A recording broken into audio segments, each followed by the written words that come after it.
Dear student, welcome. SVM online class में आपका स्वागत है। आज इस वीडियो में ड्राइंग की बात करेंगे।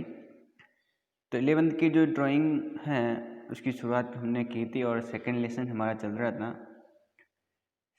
सेकंड लेसन के अंदर हम पढ़ रहे थे कि जो सिंधु घाटी सभ्यता है वहाँ पर कौन कौन सी कला है, उन कला के बारे में पढ़ रहे थे कि आखिर हमें सिंधु घाटी सभ्यता में किस प्रकार की कलात्मक चीज़ें मिलती हैं, तो वो हम पढ़ रहे थे। और आज हम आगे पढ़ते हैं। हमने यहाँ तक पढ़ लिया था कि इस आकार की हमको बहुत सारी मोहरें मिलती थी, उसकी बात की थी हमने, अलग अलग प्रकार की। ध्यान देंगे यहाँ पर लिखा है जबकि कुछ अन्य इसे किसी देवी की आकृति मानते हैं। देखो, एक वहाँ पर एक मुद्रा मिली है, विद्वान कहते हैं कि वो पशुपति मुद्रा उसको कहते हैं। इतने वर्ग की इसकी साइज है और कुछ इसको देवी की मानते हैं। ठीक है, जैसे अगर आपको मुद्रा देखनी है, जो ये मुद्रा है ये पशुपति की मोहर या मुद्रा है। इसमें एक मानव है, आसपास में बहुत सारे जानवर हैं, यहाँ चित्रात्मक लिपि है और ये दो सींग इस प्रकार। कुछ विद्वान तो इसको पशुपति मोहर मानते हैं, कुछ इसको देवी की भी मानते हैं, तो ये ध्यान रखना है।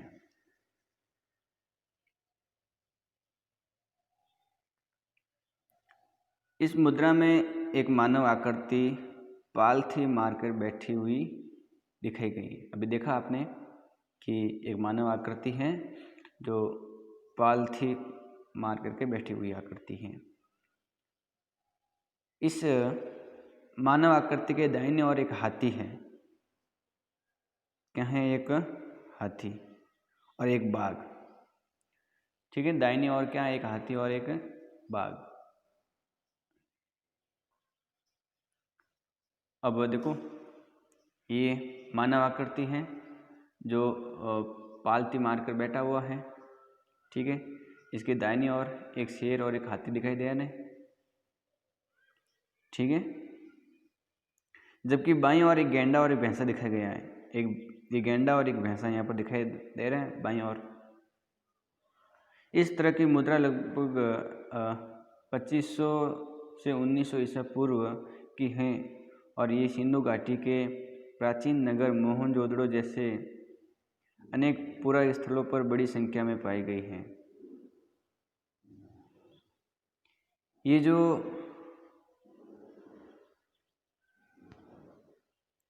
इस प्रकार की आकृतियाँ हैं ये हमें कहाँ मिलती हैं? ये जो सिंधु घाटी सभ्यता का मोहनजोदड़ो है वहाँ पर मिलती हैं। ठीक है, और इनकी सतहों पर मानव और पशु आकृतियाँ उत्कीर्ण हैं। ये जो मोहर है इनके ऊपर कई जानवर बने हैं, कई मानव बने हुए हैं, ये ध्यान रखना है आपको। ठीक है, तो मेरे हिसाब से ये भी बात आपको समझ में आ गई होगी।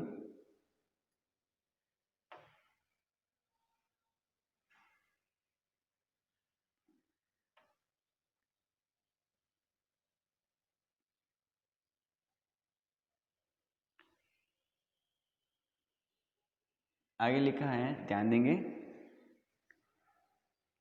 इस मुद्राओं के अलावा तांबे की वर्गाकार या आयताकार पट्टियाँ मतलब टैबलेट पाई गई है। ठीक है, मतलब इस प्रकार की हमें और भी चीज़ें मिलती हैं इस प्रकार की आकृति की, वर्गाकार हैं, आयताकार, तांबे की।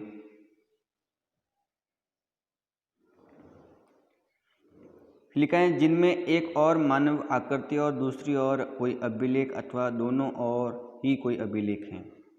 ऐसी भी बहुत सारी पट्टियाँ हैं जिसके एक और तो या तो मानव आकृति बनी हुई है या दूसरी ओर क्या बना हुआ है, कोई अभिलेख है, कुछ लिखा हुआ है, या ऐसा भी है कि दोनों तरफ अभिलेख लिखा हुआ है। मेरे कहने का मतलब हुआ कि हमें इस प्रकार की पट्टियाँ मिली हैं जिन पर एक तरफ तो इंसान या मानव की आकृति है, दूसरी तरफ भी मानव की आकृति या कोई अभिलेख है, लेकिन कभी कभार ऐसी भी है जिनके दोनों तरफ अभिलेख लिखा हुआ है, कुछ लिखा हुआ है। इन पट्टियों पर आकृतियाँ और अभिलेख किसी नोकदार औजार छेनी से सावधानी पूर्वक काट कर अंकित किए गए हैं। इस प्रकार की जो पट्टियाँ मिलती हैं और इस पट्टियों पर जो मानव आकृति हो या अभिलेख हो, उनको उन्होंने कैसे बनाया होगा? किसी नोकदार औजार से, जैसे छेनी होती है, उसको सही ढंग से रख करके आराम से सावधानीपूर्वक काट करके बनाया होगा, ऐसा मानना है। तो ये भी एक बड़ी बात है कि भी वहाँ की क्या कंडीशन थी। फिर आगे लिखा है, ऐसा प्रतीत होता है कि ये ताम्र पट्टियाँ बाजूबंद की तरह भुजा पर बांधी जाती थी। ये जो इस प्रकार की तांबे की पट्टियाँ बनाते थे, जिस पर कुछ आकृतियाँ कुछ लिखा होता था, इसको हाथ पर या बाजूबंद पर बांधी जाती थी, ऐसा मानना है। मुद्राओं पर अंकित अभिलेख हर मामले में अलग अलग किस्म के होते थे। मतलब ये वहाँ की जो मुद्राएं बनी होती, उन पर कुछ लिखा हुआ था अभिलेख, वो अलग अलग होते थे। कैसे होते थे? अलग अलग। ये भी ध्यान रखना है आपको, ठीक है।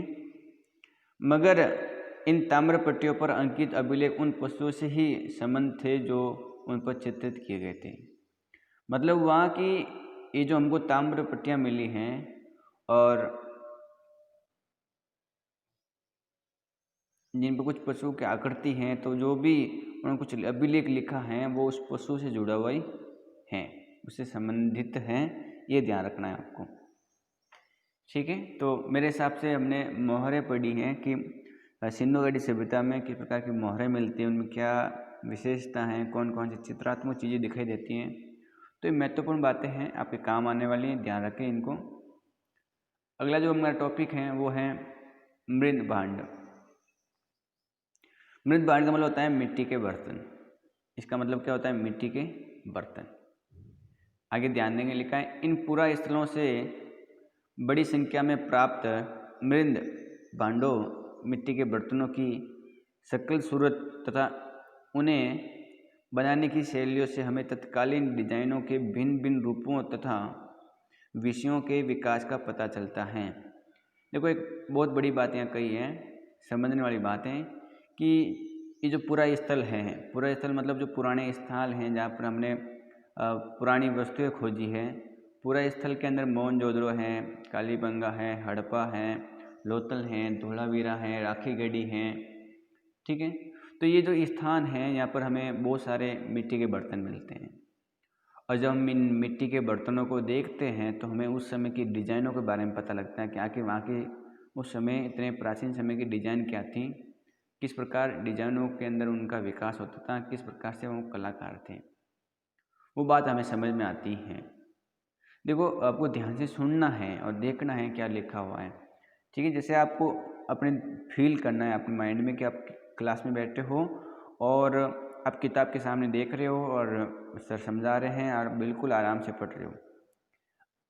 एज ए स्कूल की टाइप आपको, स्टूडेंट की टाइप और स्कूल में होते हुए ऐसे आपको फील करना है, ठीक है। तो आराम से सुनते जाओ, देखते जाओ, आराम से समझ में आएगा। बाकी पढ़ाई अब करने का यही तरीका, हाल फिलहाल स्कूल नहीं खुलती तब तक खुल जाएगी, तब कोई दिक्कत वाली बात नहीं। तो हमें उस समय की डिज़ाइन पता लगती है, उस समय जो बर्तन मिले पूरा स्थलों पर, ये ध्यान रखना है। फिर लिखा है सिंधु। तो लिखा है, सिंधु घाटी में पाए गए मिट्टी के बर्तन अधिकतर कुम्हार की चाक पर बनाए गए बर्तन हैं।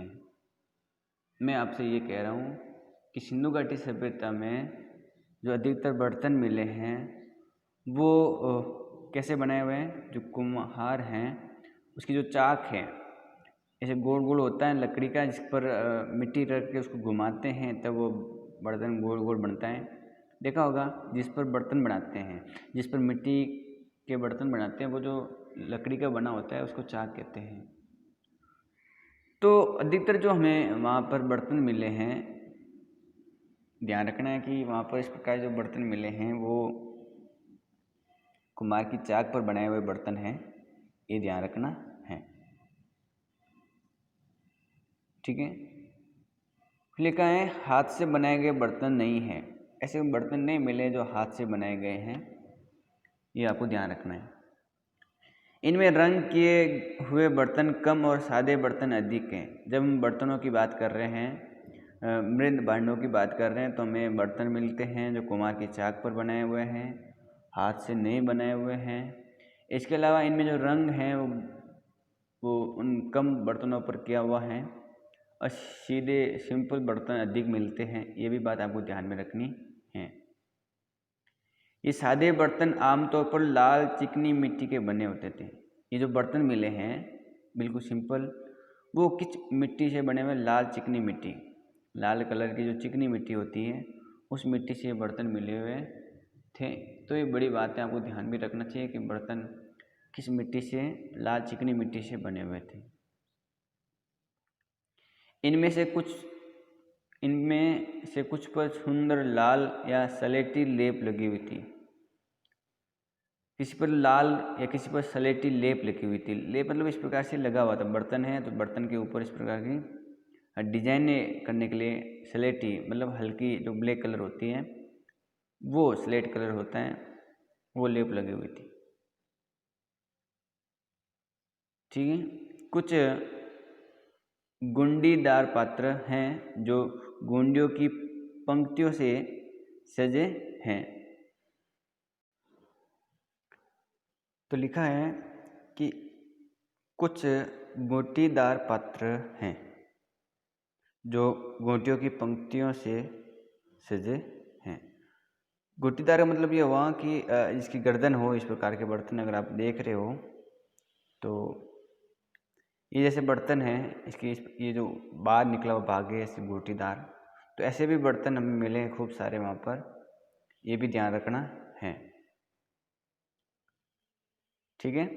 फिर लिखा है काले रंगीन बर्तनों पर लाल लेप की एक सुंदर परत है। जो काले बर्तन हैं, ब्लैक बर्तन, उन पर लाल कलर की लेप लगी हुई है, सुंदर एक परत। जैसे बर्तन है मान लो और इस बर्तन के ऊपर लाल कलर की परत चढ़ी हुई है जिस पर चमकीले काले रंग से ज्यामितीय आकृतियाँ और पशुओं के डिजाइन बने हुए हैं। ये जो लाल कलर की परत है उस पर है ना काले कलर की डिजाइन बनी हुई है और काले कलर की जो डिजाइन बनी है उसमें ज्यामितीय आकृतियाँ बनी हुई हैं। ज्यामितीय आकृतियाँ मतलब त्रिभुज हैं, आयत वर्ग, इस प्रकार की डिजाइन, और पशुओं की डिजाइन भी बनी हुई है, ये भी ध्यान रखना है आपको। फिर लिखा है बहुरंगी मृद भांड बहुत कम पाए गए हैं। ऐसे जो बर्तन है मिट्टी के वो बहुत कम है जिसके बहुत सारे रंग हैं। एक रंग के ज़्यादा बने हुए हैं या दो रंगों से, किसी बर्तन पर ज़्यादा रंगों का प्रयोग है, ऐसे बर्तन हमें कम मिलते हैं। ठीक है, ये भी ध्यान रखना है आपको। इनमें मुख्यतः छोटे छोटे कलश शामिल हैं। इसमें छोटे छोटे बहुत सारे कलश शामिल हैं जिन पर लाल, काले, हरे और कभी कभार सफ़ेद तथा पीले रंगों में ज्यामितीय आकृतियाँ बनी हुई हैं। हमें वहाँ खुदाई के अंदर छोटे छोटे कलश मिलते हैं जिस पर लाल या काले या हरे या सफ़ेद या विशेषकर पीले इनके कुछ आकृतियाँ बनी हुई ज्यामितीय आकृति। तो दो तीन ये हैं कलर जिनका प्रयोग उन बर्तनों पर हमें दिखाई देता है, ये भी आपको ध्यान में रखना है। उत्कीर्णित बर्तन भी बहुत कम पाए गए हैं। ऐसे बर्तन बहुत कम हैं जिस पर कुछ उत्कीर्ण किए हुए हैं और जो पाए हैं उनमें उत्कीर्ण की सजावट पैंदे पर और बलि स्तंभ की तस्तरियों तक ही सीमित थी। ऐसे बहुत सारे बर्तन हम वैसे कम ही हैं जिसके ऊपर कुछ किया हुआ है, कुछ डिजाइन उत्कीर्ण किया हुआ है, लेकिन जो भी हैं वो सजावट है वो आपको बर्तन के नीचे वाले भाग पर दिखाई देते हैं और बलि स्तंभ की तस्तरियों तक ही सीमित हैं। मतलब ऊपर तक, नीचे से ऊपर तक जो बीच में है वहाँ पर इस प्रकार की डिजाइन मिलती हैं, ये ध्यान रखना है। छिद्रित पात्रों में एक बड़ा छिद्र बर्तन के तल पर और छोटे छेद उनकी दीवार पर स्वतंत्र पाए गए हैं। हमें ऐसे बर्तन मिले हैं जिस पर छेद किए हुए हैं और जो छिद्रित बर्तन है उस पर जो बड़ा छेद है वो बर्तन के नीचे वाले भाग पर, तल पर, और छोटे छोटे जो छेद है वो दीवार पर बने हुए हैं। जैसे आप देख भी सकते हो, जैसे आपको ये बर्तन दिखाई दे रहा है, इस पर नीचे तो बड़ा है, ऊपर छोटे छोटे छेद हैं और इस प्रकार के छिद्रित बर्तन मिले हुए हैं। तो ये बात आपको ध्यान में रखनी है। आराम से देख सकते हो कैसे बर्तन हैं उस समय खुदे में मिले थे। तो उस समय कला के बारे में इन्हीं बर्तनों को देखकर हमें पता लगता है।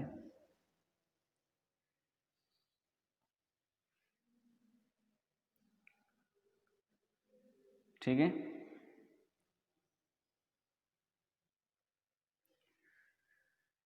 ऐसे बर्तन शायद पेय पदार्थों को छानने के काम में लाए जाते थे।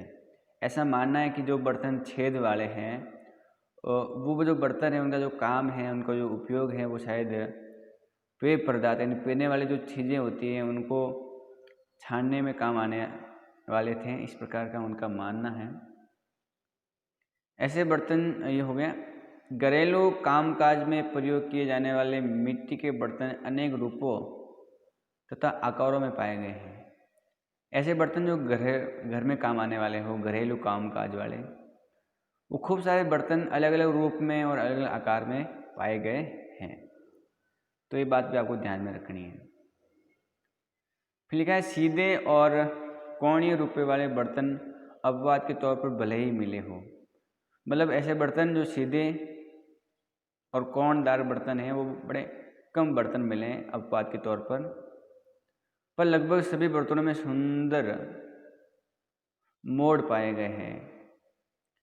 मतलब अगर आपको बर्तन देखना है तो ये जो बर्तन देखो आप, जैसे सीधे ये जो बर्तन है एकदम सीधा नहीं है, इसमें मोड़ आपको यहाँ से ऐसे एकदम गोलाई दिखाई दे रही है। तो ऐसे बर्तन मिले हैं इस प्रकार से गुटीदार बर्तन, इसके भी गुटी नहीं है, किसी की गुटी है। और नीचे जो डिज़ाइन दिखाई दे रही होगी आपको, ज्यामिति डिज़ाइन, कहीं पशुओं की डिज़ाइन, तो इस प्रकार के बर्तन मिलते हैं हमें वहाँ। तो ये बात हमें ध्यान में रखनी है।